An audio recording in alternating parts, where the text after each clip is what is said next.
Seolah-olah ada dualisme antara pengelola zakat dan pengelola pajak. Nah, sebenarnya dalam konsep Islam satu. Jadi Aceh misalnya, kita kan ada dinas keuangan tuh, Badan Pengelolaan Keuangan. Nah, idealnya zakat, ya kan, infak, ya, nanti cash wakaf uang juga satu sentral dikelola oleh dinas keuangan atau Badan Pengelola Keuangan. Tapi diskusi kita kan nggak sampai di situ.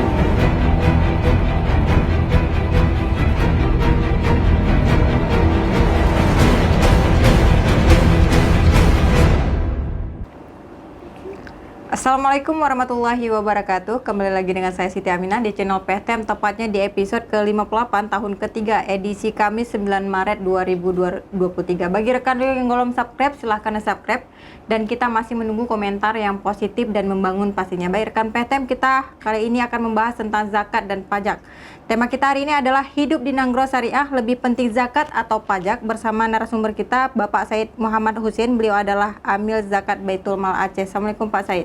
Waalaikumsalam warahmatullahi wabarakatuh. Apa kabarnya nih Pak? Alhamdulillah, sehat walafiat. Sehat Pak ya. Terima kasih Pak sudah hadir hari ini ke PTM. Kita berbincang tentang zakat atau pajak. Ini tema kita, hidup di Nanggro Syariah, lebih penting zakat atau pajak. Tapi sebelum itu apa nih perbedaan dulu zakat dan pajak ini, biar pencerdasan dulu untuk pemirsa PTM di rumah. Silakan Pak. Iya, zakat itu adalah kewajiban agama, rukun Islam, sama dengan kewajiban salat, sama dengan kewajiban melaksanakan ibadah haji, sama dengan kewajiban melaksanakan ibadah puasa. Tentu ada perbedaan dengan salat, misalnya zakat itu kan ada standar penghasilan sehingga seseorang wajib membayar zakat.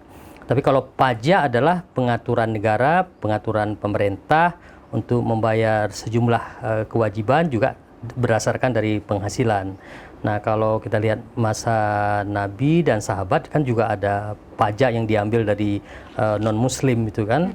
Nah, jadi untuk melengkapi pendapatan dari zakat atau pendapatan lainnya di sebuah negara muslim. Nah, kalau kita di Indonesia ini adalah ada dua-duanya, ada pajak, ada zakat, ya dua-duanya sebagai kewajiban yang harus dibayar oleh warga negara, apakah dia muslim atau bukan. Tentu kalau muslim dia bayar dua-dua kan?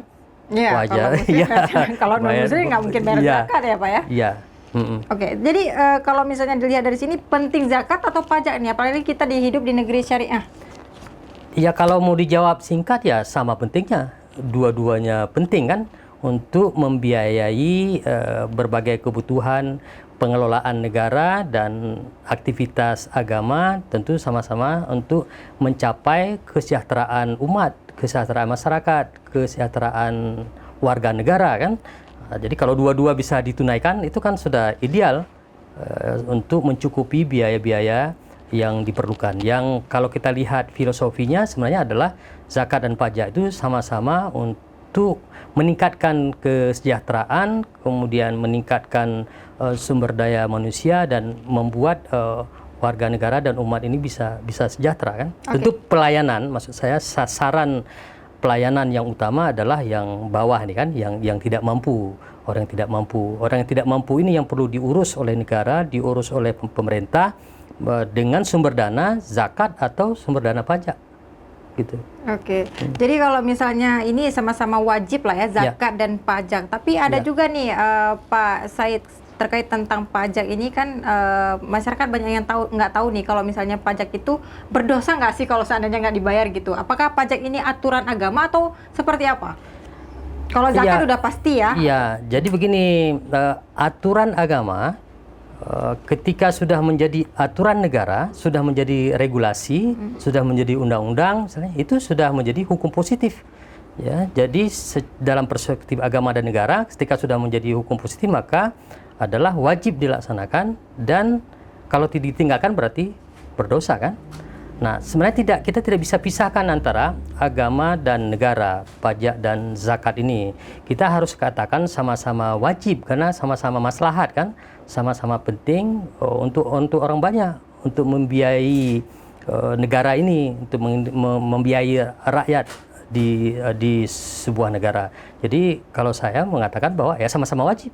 sama-sama salah kalau tidak bayar, Tapi kan sama-sama berdosa. Oke. Berdosa dalam tanda kutip, karena kan ada perintah dalam agama juga untuk taat kepada ulil amri, taat kepada pemerintah. Dan ulil amri, pemerintah membuat aturan itu bukan dibuat sendiri kan? Ada proses yang demokratis, ada wakil ketika membuat undang-undang pajak itu. Jadi sebenarnya Islam itu tidak bisa memisahkan antara kehidupan di dunia ini dengan kehidupan akhirat. Jadi kalau dianggap misalnya pajak hanya urusan dunia, tidak ada hubungannya dengan akhirat, tidak juga. Jadi seorang muslim itu dia baik di dunia, dia bayar pajak di dunia, akan sejahtera, ibadahnya akan lebih baik, ya, dengan pajak juga bisa membangun berbagai fasilitas agama, dan itu bisa dipertanggungjawabkan dengan mudah di hari akhirat mungkin nanti. ada sistem tata kelola pajak, Ya, ya. uang pajak dengan tata kelola zakat itu yang berbeda ya. Ya. Untuk proses Ya. pengeluarannya lagi. Kalau misalnya Ya, kan ya. kalau pajak tadi kan Bapak bilang sama-sama wajib, tapi orang kalau pajak nggak memandang dulu nih miskin dan Ya. kaya harus bayar pajak. Kalau zakat kan enggak. Ya, ya sebenarnya ada standar juga pajak itu. Ada standar penghasilan tidak kena pajak sebenarnya. Ada standarnya. Zakat juga begitu, ada standarnya. Ada yang tidak wajib zakat misalnya. Nah, tetapi ini kan bisa diatur. Tapi saya mau komentari tadi bahwa negara kita ini yang memilah pengelolaan zakat dan pajak.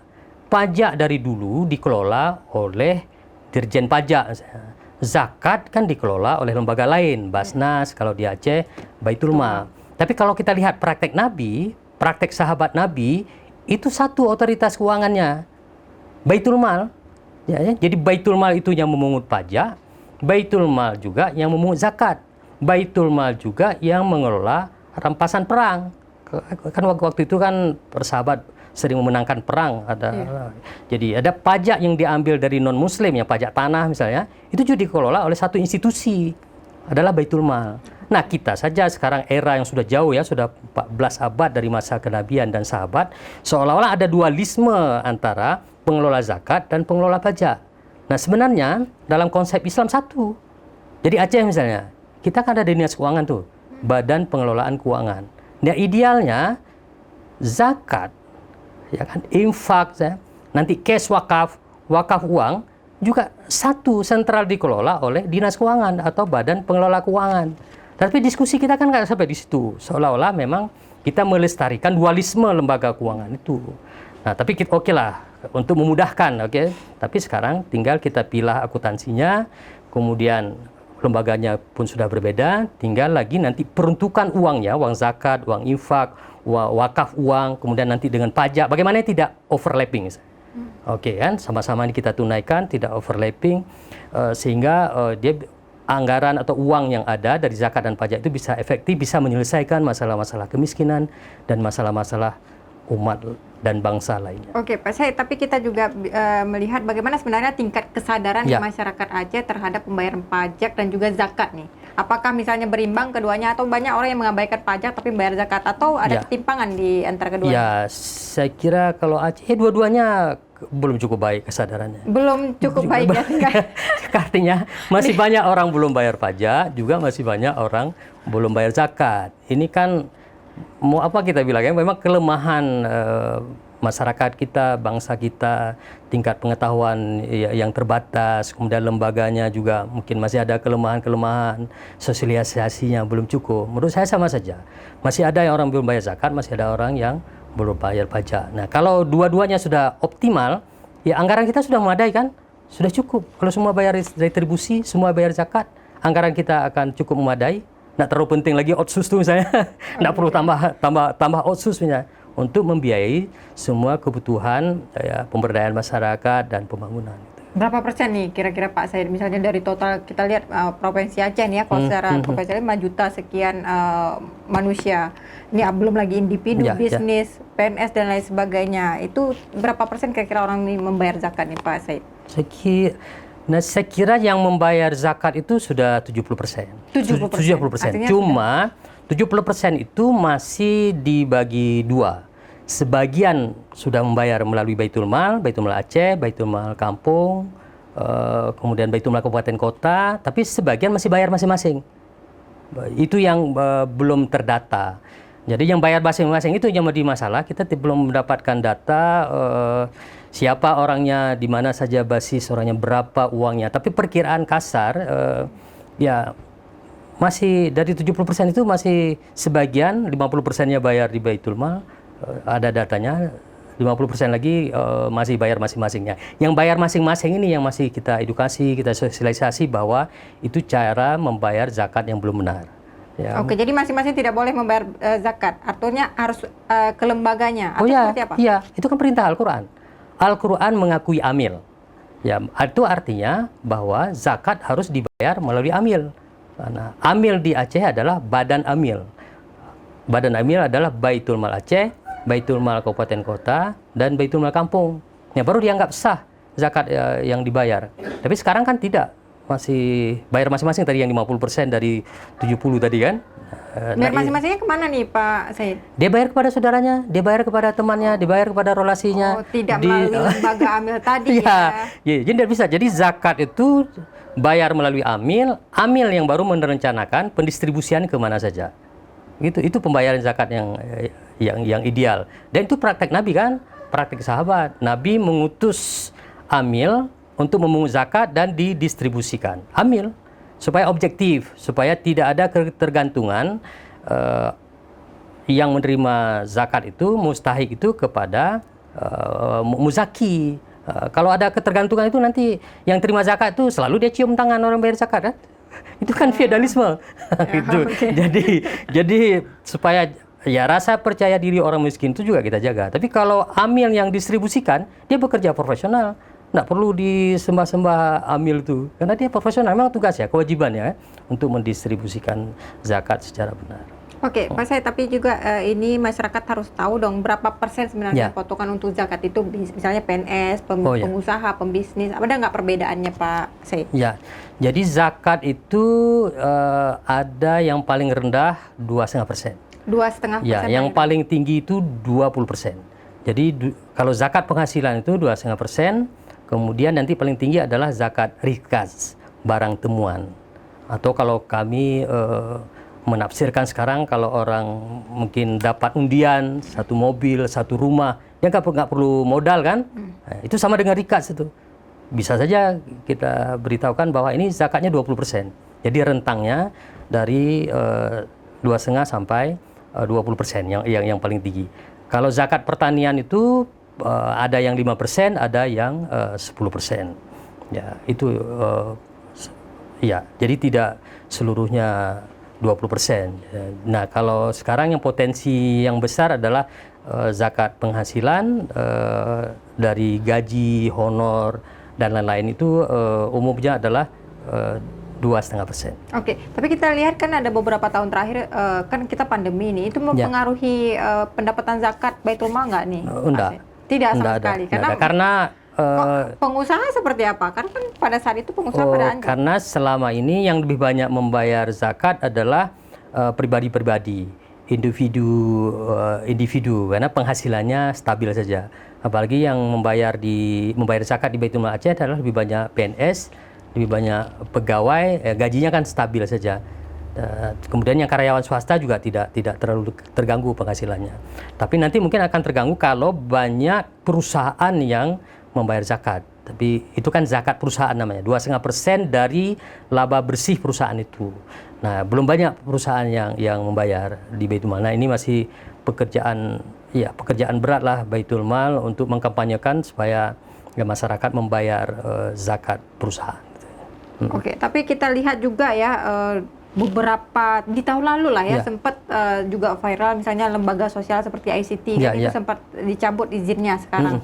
Nah, ini seperti apa trust sebenarnya masyarakat terhadap lembaga-lembaga sosial seperti Baitul Mal? Apakah itu mempengaruhi, berdampak nggak untuk Baitul Mal sendiri nih Pak Said? Karena kan itu masalah trust masyarakat. Ya, kalau di Baitul Mal justru sama sekali tidak terganggu, tidak berdampak karena ACT itu kan walaupun ada di Aceh, tapi dia besarnya kan di Jakarta. Yang orang pikirkan ACT itu di Jakarta, dan zakat atau donasi yang dipungut oleh ACT pun sentralistik, semua ditarik ke Jakarta. Baru nanti kawan-kawan Aceh membuat program, baru dananya di store di sini. Termasuk kawan-kawan amil zakat di Jakarta itu yang pusatnya di sana, misalnya Basnas, kemudian LAS, lembaga amil zakat swasta, itu juga cepat mengantisipasi. Jadi memilah antara ACT, kasus ACT dengan lembaga-lembaga zakat yang lain. Jadi ada persoalan manajemen di sana juga kecampur dengan persoalan politik. Jadi orang juga tahu bahwa ini tidak murni sekali ada penyimpangan zakat misalnya. Dan ACT juga bukan banyak zakat yang dikelola, lebih banyak dana kemanusiaan dibandingkan zakat. Walaupun dia juga lembaga zakat, tapi lebih banyak dana kemanusiaan.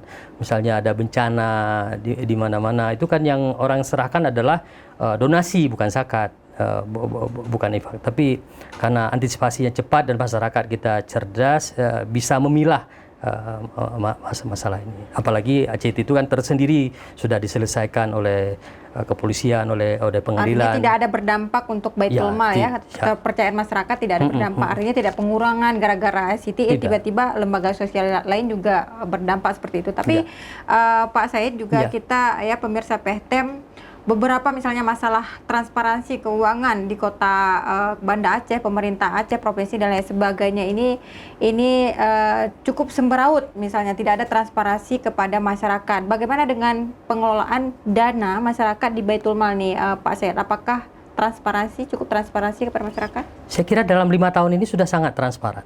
Jadi semua diupdate di website Baitul Mal. Kemudian ditambah media sosial Baitul Mal, itu jadi sangat mudah sekarang. Bagi masyarakat yang membayar zakat, ada muzaki dan juga mustahik yang ingin mendapatkan fasilitas atau sudah kemana saja zakat disalurkan, malah by name, orang per orang, itu bisa diakses di website Baitul Mal. Dianggap dengan data sudah ada di website, itu sudah sangat transparan dan kredibel. Mengapa tidak di media cetak misalnya? Itu kan biayanya besar sekali, biaya iklan. Ya mending biaya yang ada itu kita salurkan untuk fakir miskin kan. Jadi dan menurut pemeriksa kan BPK mengatakan bahwa kalau sudah ada di website itu sudah transparan. Dan menurut saya 5 tahun terakhir ini sudah lebih baik, sudah lebih transparan. Itu paling tinggi Baitul Mal bisa mencapai berapa miliar itu setiap tahun dalam menerima zakat? Baitul Mal Aceh itu pendapatan zakat dan infak ya, pengalaman tahun lalu itu 102 miliar. 102 miliar? Iya, saya kira sudah lumayan lah. Walaupun potensinya masih ada, misalnya potensi infak, kemudian tadi zakat perusahaan, kemudian kita juga belum mulai cash wakaf uang. Jadi sebenarnya potensi dana umat itu masih besar. Untuk itu ya Baitul Mal harus ya teruslah bekerja lebih keras lagi, memperkuat kelembagaan, memperkuat SDM amil dan semua karyawan yang bekerja di Baitul Mal. Terus penyalurannya kemana aja nih? Siapa sebenarnya kalau misalnya zakat fitrah kan ada siapa yang wajib menerima? Kalau zakat mal? Ya, itu kan yang inti adalah fakir miskin. Fakir dan miskin, dan Baitul Mal merancang berbagai program, seperti program kesehatan, program ekonomi, program dakwah, dan syiar. Tapi penyalurannya tetap mengacu kepada senif zakat yang 8 atau yang 7 ya. Kenapa 7? Rikap belum ada program yang bisa dirumuskan untuk penyaluran zakatnya. Dan kalau kita mau sebut misalnya beasiswa, itu banyak pemberdayaan ekonomi, kemudian penguatan lembaga-lembaga masyarakat, kemudian nanti ada infrastruktur, masih pembangunan rumah seperti itu ada, tetapi itu dari infak. Jadi bukan dari zakat. Jadi kita pilih mana yang zakat, mana yang infak. Nah, tahun yang lalu misalnya Baitul Mal membangun rumah hampir 200. Tahun ini 2023 bisa 600. Ya. Tapi nanti akan diatur karena membangun rumah ini biayanya besar sekali, sampai 90 atau 100 juta lah satu unit rumah. Jadi kesedot anggaran yang besar, sementara problem sekarang adalah pemberdayaan ekonomi, transformasi ekonomi. Jadi nanti Baitul Mal bisa fokus ke ekonomi, rumah karena sudah dibangun oleh dinas lain, biar dinas lain yang lebih konsentrasi bangun rumah. Tapi nanti Baitul Mal mungkin perlu tetap membangun, akan dibatasi jumlahnya. Tidak banyak seperti dulu misalnya setahun dibangun 1000 misalnya. Tapi ternyata pengalaman yang ada lebih penting pemberdayaan ekonomi. Jadi orang udah dibangun rumah, dia hanya kaya setahun saja. Penghasilannya tidak meningkat. Jadi setelah setahun rumahnya sudah selesai, dia miskin lagi. Nah, berarti Baitul Mal kan harus pikirkan bagaimana peningkatan penghasilan orang yang punya rumah itu, yang sudah dibangun rumah itu. Nah, makanya perlu anggaran kan. Tidak, kalau sementara anggarannya tadi katakanlah setahun 100 miliar misalnya. Tapi kalau dibangun rumah kan cepat sekali habis uangnya.